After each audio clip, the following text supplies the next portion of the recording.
guys, welcome back to Girls Expert 2. இந்த வீடியோவில் நம்ம பார்த்தீங்கன்னா நம்மளோட ஃபேவரட் ஹீரோயின் ஸ்ரத்தா ஆர்யா அவங்களுக்கு ஃபைனலாக பேபி பிறந்தாச்சு. ஸோ இவங்க சின்ன பூவே மெல்ல பேசில் ரொம்பவே பாப்புலர், நமக்கு டப்புடாகவும் ரிலீஸ் பண்ணாங்க. அது மட்டும் இல்லாமல் ஸ்ரத்தா ஆர்யா அப்படின்னு சொல்லிட்டு தமிழ் வியூவர்ஸ் நிறைய பேர் அவங்க லைக் பண்ணிட்டு இருக்காங்க. ரீசெண்டாக அவங்களோட அப்டேட்ஸ் எல்லாமே தெரியும். அவங்களோட சீரியல் ஃபைனல் எண்ட் வந்தாச்சு. ஸோ அவங்க ப்ரெக்னெண்ட்டாக இருக்காங்க, அதுதான் ரீசன் அப்படின்னு சொல்லிட்டு அவங்களுக்கு ஒரு க்யூட்டான பேபி பிறந்துருச்சு. ஒன்றும் இல்லை, மொத்தம் 2 ட்வின்ஸ் வந்து பிறந்திருக்காங்க, பாய் அண்ட் கேர்ள். ஸோ நவம்பர் 29 அவங்களுக்கு பேபி பிறந்திருக்கு. அதை அவங்க அஃபிஷியலாகவும் ஷேர் பண்ணியிருக்காங்க. அவங்களோட வியூஸ் அண்ட் ஃபேன்ஸ் நிறைய பேர் அவங்களுக்கு விஷஸ் பண்ணிட்டு இருக்காங்க. பட் பேபியோட பிக்ஸ் அவங்க எதுவுமே காட்டலை.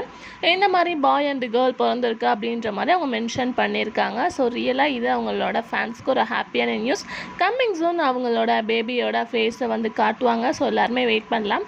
நீங்கள் உங்கள் ஃபேன்ஸாக இருந்தீங்கன்னா அவங்களுக்கு விஷ் பண்ண மறந்துடாதீங்க. அவங்க அப்கமிங் ப்ராஜெக்டில் கண்டிப்பாக நம்மளை மீட் பண்ணுவாங்க. சீரியல் எண்டிங்னு ஃபீல் பண்ண வேணாம் அப்படின்றதே அவங்க ஷேர் பண்ணியிருக்காங்க. ஸோ நீங்கள் மறக்காமல் விஷஸ் பண்ணிடுங்க.